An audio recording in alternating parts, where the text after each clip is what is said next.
Saya selalu peka terhadap hal-hal yang tidak dapat dilihat atau dirasakan kebanyakan orang. Sejak saya masih kecil, bisikan-bisikan yang tak terlihat selalu menyentuh telinga saya. Dan bayangan-bayangan akan bergerak dengan cara yang tidak seharusnya. Nenek saya mengatakan itu adalah anugerah.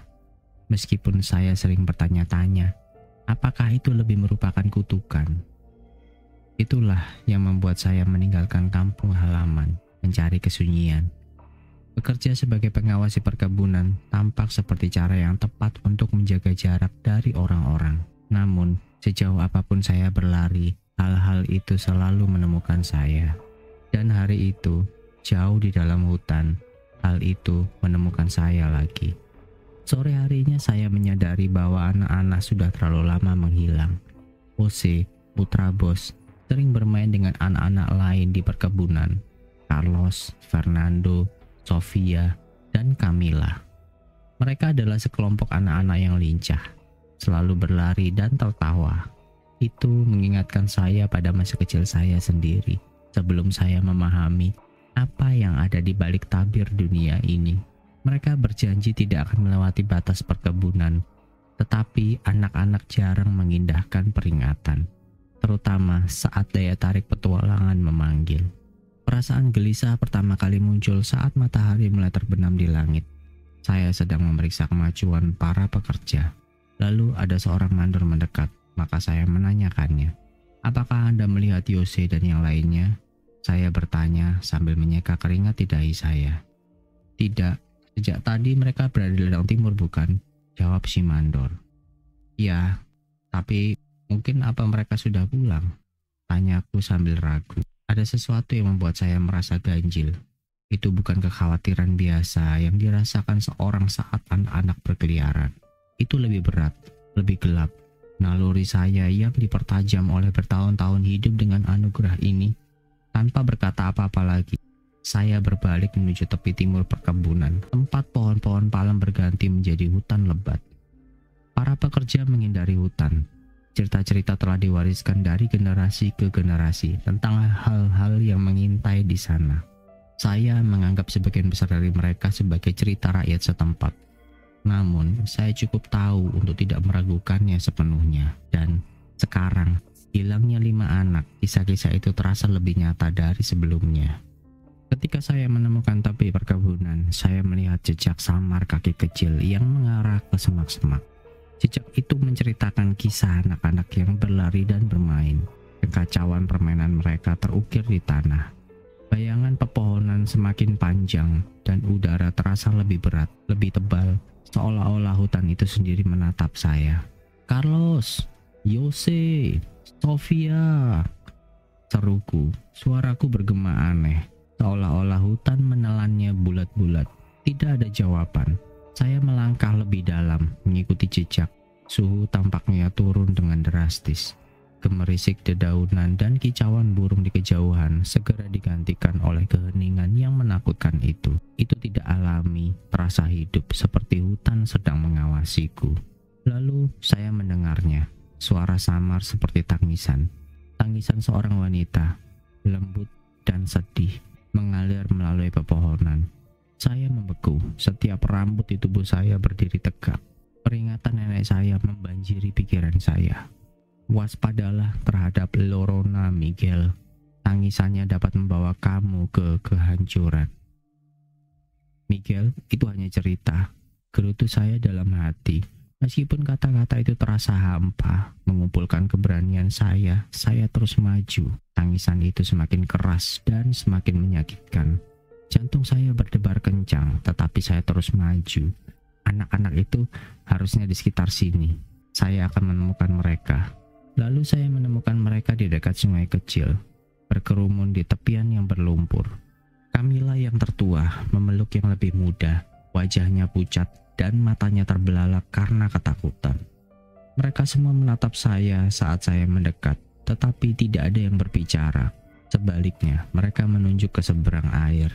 Dan saat itulah saya melihatnya. Dia berdiri di seberang sungai, membelakangi kami, rambutnya yang panjang dan hitam terurai di gaun putihnya, yang basah kuyup dan menempel di tubuhnya yang kurus. Dia bergoyang pelan, isak tangisnya memenuhi udara.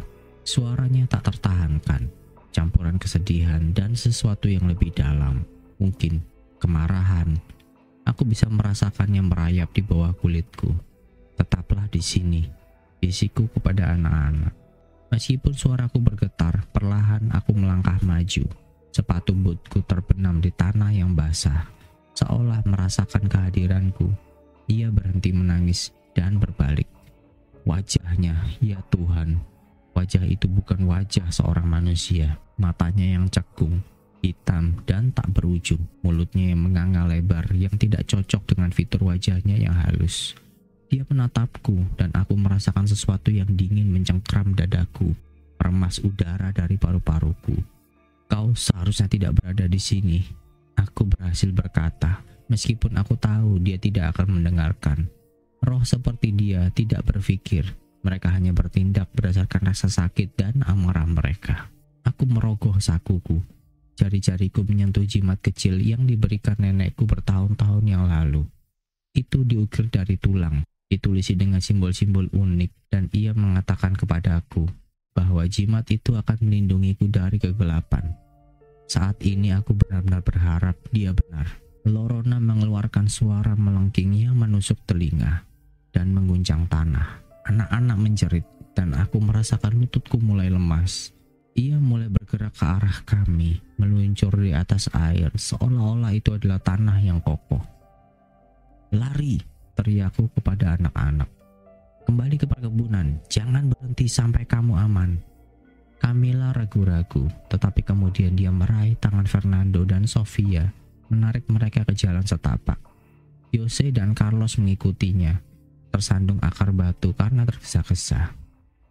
Dan itu membuatku hanya berdua bersama Lorona. Ratapan Lorona semakin keras saat ia menutup jarak. Kepalaku terasa seperti akan terbelah dua.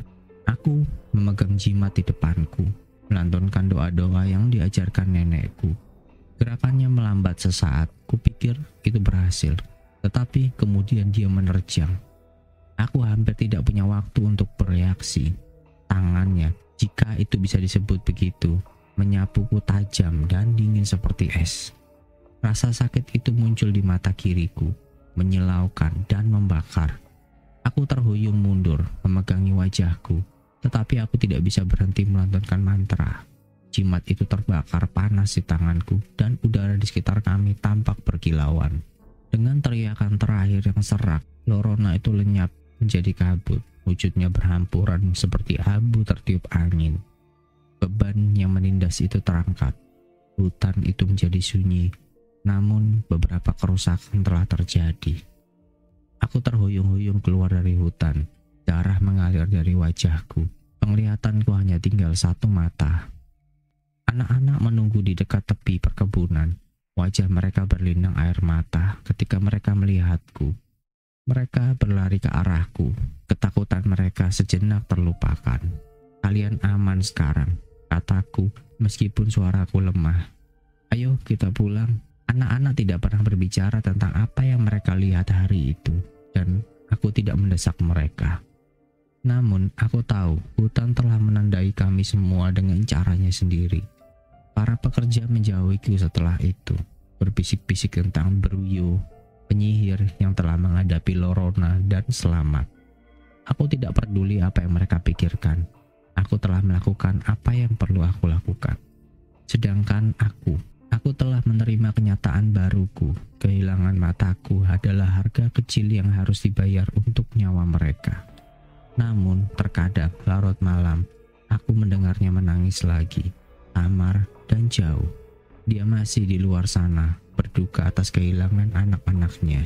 Dan meskipun saya ingin berpikir, saya tidak ingin menghadapinya lagi. Jauh di lubuk hati saya tahu jalan kami mungkin akan bertemu sekali lagi.